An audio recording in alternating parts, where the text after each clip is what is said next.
बच्चों एक बार स्वागत है आपका फ्री स्टडी की इस नई वीडियो में। बात करेंगे बीए प्रोग्राम 5th सेमेस्टर वाले बच्चों के लिए सेग में स्किल इन्हेंसमेंट वाले में योर लो और राइट का जो आपका सेग का सब्जेक्ट है, इसमें हम यूनिट 1 पर पार्ट 3 बात करेंगे। किसके ऊपर? पार्ट 3 के बात करेंगे। इससे पहले जो टॉपिक्स क्लियर किए हमने कि सरकार के क्या क्या अंग होते हैं, ठीक है, तो केंद्र सरकार, राज्य सरकार, क्या क्या सूचियाँ होती हैं, यानी कि कितनी कितनी कैटेगरीज है, ये सब हमने देखा। उसके अलावा कानून का शासन देखा, अधिकारों के बारे में पढ़ा, पुलिस संगठन क्या होता है, न्यायपालिका के बारे में पढ़ा, ये जजों के बारे में पढ़ा। अब जो हम पढ़ेंगे यहाँ पर देखो, ये इम्पॉर्टेंट है, थोड़ा एग्जाम में क्वेश्चन बनता है, इसीलिए बोला। भारत में आपराधिक न्याय प्रणाली, ठीक है, क्या आपराधिक न्याय प्रणाली, अपराधों को लेकर के जो क्या क्या प्रणालियाँ निकली है वो। तो देखो, भारतीय दंड संहिता पारित हुआ था 1860 में। 1860 में इसके अंदर क्या क्या बोला गया था, किस आरोपी को या किस व्यक्ति को, आरोपी को कब दंड देना चाहिए, ये सारी बातें किसके अंदर बोली गई है, इसके अंदर। किसी भी व्यक्ति को अगर गिरफ्तार किया जा रहा है तो किन अधिकारों को, ये क्या क्या सोच करके, किन पाबंदियों के अंदर गिरफ्तार होना चाहिए। क्या एक आरोपी को एक ही सज़ा के लिए दो बार, एक ही गुनाह के लिए दो बार सज़ा दे सकती है? तो पॉसिबल नहीं है।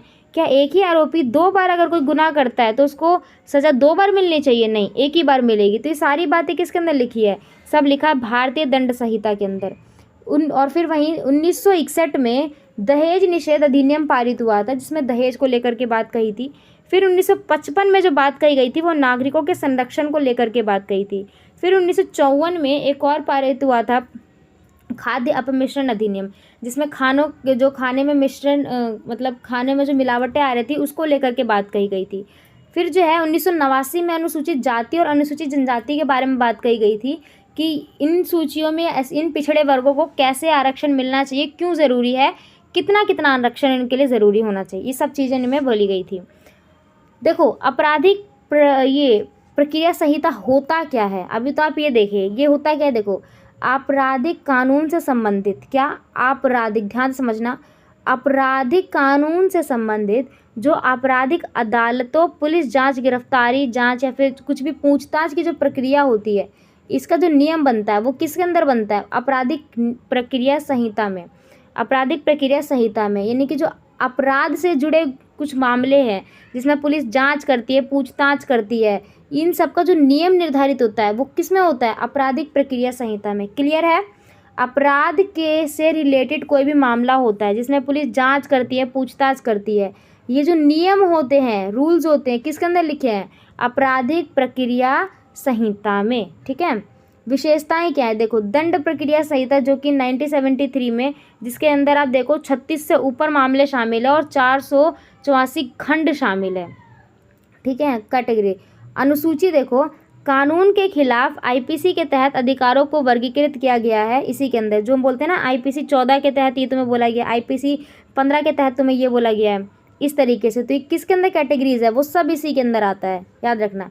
अधिकारों के रूप में पूछताछ, गिरफ्तारी, रिमांड, जमानत या फिर जो चार्जशीट बनाई जाती है, इन सब का रिकॉर्ड रखना होता है। उचित प्रक्रिया से जो है निपटारा और गरीब वर्गों के लिए समझौते के लिए भी बात कही गई है इसी के अंदर। ठीक है ना, ये सब चीज़ें। चरण देखो, महत्वपूर्ण चरण कौन से हैं इसके, तो चरण में आप देखोगे तो 4 चरण है। एक है जांच का चरण, एक है मुकदमे का चरण, एक है सजा का चरण और एक है कारावास का चरण।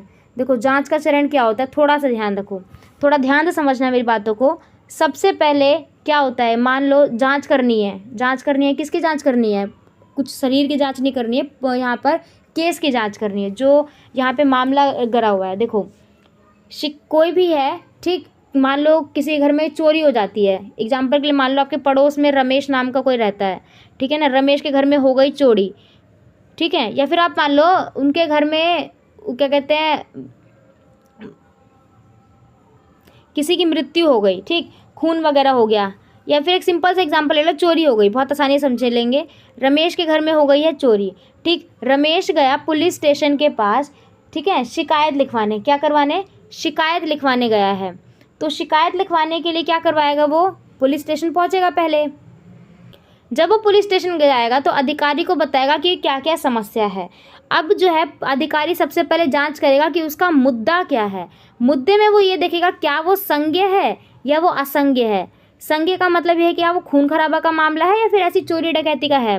तो अगर चोरी डकैती का निकला, यानी कि अगर संज्ञ निकला, ध्यान रखो, वो ऑलवेज चेक करती है, आप आगे भी पढ़ोगे। संज्ञ में जो है मतलब जेन्युइन बोलो या फिर आप ये बोल दो, जो सीरियस केसेस होते हैं जैसे खून कर दिया, अपहरण हुआ, गिरफ्तारी, अपहरण हुआ, ठीक, किडनैपिंग, ये सब जितनी भी चीज़ें हैं, खून कर दिया या फिर आप बोलो ये हाथापाई, जितनी भी चीज़ें हैं वो सब संज्ञेय अपराध या फिर संज्ञेय केसेस के अंदर आता है। और एक असंज्ञेय होता है जो कि छोटे मोटे, चोरी हो गई, ठीक है, उसने कुछ बोल दिया, इस तरीके के जितने भी अपराध होते हैं वो असंज्ञेय में होता है। तो जैसे ही रमेश अपनी रिपोर्ट लिखवाने जाएगा अधिकारी के पास, वो सबसे पहले चेक करेगा मुद्दा क्या है। अगर वो संज्ञेय होता है तो वो उस पर लिखेगा FIR, तब वो लिख सकता है। अगर वो असंज्ञेय है तो FIR वो नहीं लिखेगा। कौन? अधिकारी। तो याद रखो, FIR हर केस में नहीं लिखी जाती है, FIR सिर्फ संज्ञेय मामलों में लिखी जाती है, ठीक है ना।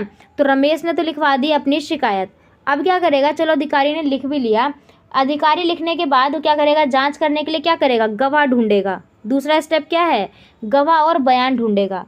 गवाह बयान ढूंढने के बाद जो उसने पर्चे पर उसका जितना बयान लिखा है उसके नीचे क्या करवाएगा, जो रमेश है जो शिकायत लिखवाने आया उसका करवाएगा सिग्नेचर।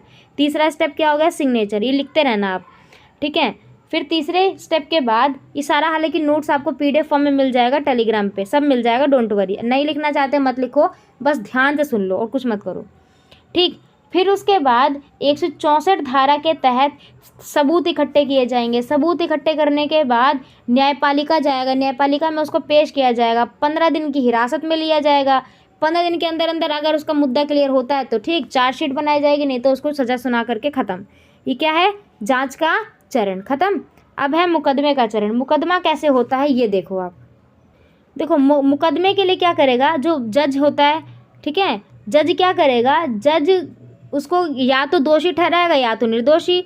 जज का तो काम है, या तो वो उसको आरोपी को दोषी बता देगा या तो वो कह देगा कि नहीं भाई तू ठीक है, तू जा, ठीक। और देखो अपराध ऑलवेज 2 तरीके के होते हैं। अपराध को 2 भागों में बांटा गया है। एक को बोला गया दंड प्रक्रिया संहिता में, ठीक है, ये बिल्कुल अलग है, बहुत बड़ा टॉपिक है। और एक को बोला गया वारंट मामले। वारंट मामले क्या होते हैं, जिसमें मृत्यु के मामले हो गए, कारावास के मामले हो जाएंगे, ठीक है, ये सब है। राज्य के जो न्यायपालिका होती है, राज्य में जो न्यायपालिका होता है उसका जो मजिस्ट्रेट होता है उसकी अपनी शक्ति के अनुसार ही वो काम करता है, ठीक। तो मुकदमों का जो चरण होता है वो बहुत छोटा है, 2-3 भागों में ही बटा होता है। उसके बाद आता है सजा का चरण। देखो सजा कैसे कैसे सुनाई जाती है। सजा सुनाने के लिए जो अभी आपने एक वो पढ़ा था, दोहरे दंड के विरुद्ध, जो कि अनुच्छेद 20 में बात की गई है, अनुच्छेद 20 के भाग 2 में।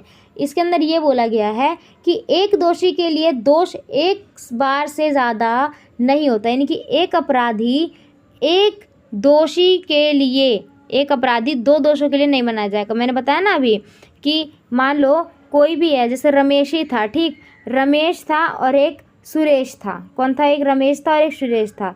सुरेश ने रमेश की कर दी हत्या, एग्जाम्पल के लिए सुरेश ने रमेश की कर दी हत्या। आप में से मुझे पता बहुत सारे लोगों का नाम रमेश और सुरेश है, आप में से किसी को नहीं बोला है। एक है रमेश और एक है सुरेश। सुरेश ने कर दी रमेश की हत्या। अब तो रमेश ख़त्म हो गया, रमेश का किस्सा ही ख़त्म। ये बात पहुंची फिर उसके बाद पुलिस स्टेशन में, पुलिस स्टेशन पहुंची, न्याय जांच हुआ, मुकदमे हुए। फिर उसके बाद जब न्यायालय के पास जब सज़ा सुनाने का मौका जाएगा किसको, सुरेश को, तो वो ऐसा नहीं सोचेंगे कि इसने रमेश को मारा है, फिर उसके बाद उसके ऊपर चोरी डकैती का भी मामला था तो चोरी डकैती के लिए हम उसको अलग सज़ा देंगे, और रमेश की उसने हत्या करी है तो उसके लिए अलग सज़ा देंगे। नहीं, दोनों के लिए उसको एक ही बार सज़ा मिलेगी, चाहे वो कोई भी सज़ा सुना दे, ऐसा नहीं है बार बार मिलेगा, ठीक है। तो दोहरे दंड की जो विरुद्ध अधिकार है ये यही बोला गया है, ठीक है।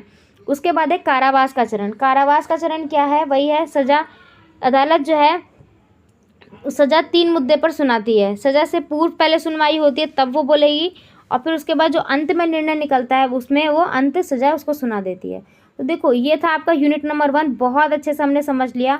होप से कोई डाउट नहीं बचा होगा। अगर डाउट है तो आप एक काम कर सकते हो, थोड़ा सा वीडियो बैक स्पेस कर लेना, ठीक है, बैक स्किप करके थोड़ा सा देख लो और थोड़ा सा सही से आसानी समझ जाएगा, क्योंकि ज़्यादा टफ कटिंग नहीं है, बहुत आसान शब्दों में मैंने आपको समझाया है। बाकी अब मिलते हैं नेक्स्ट वीडियो में यूनिट 2 के साथ। तब तक के लिए जय हिंद, जय भारत, वंदे मातरम।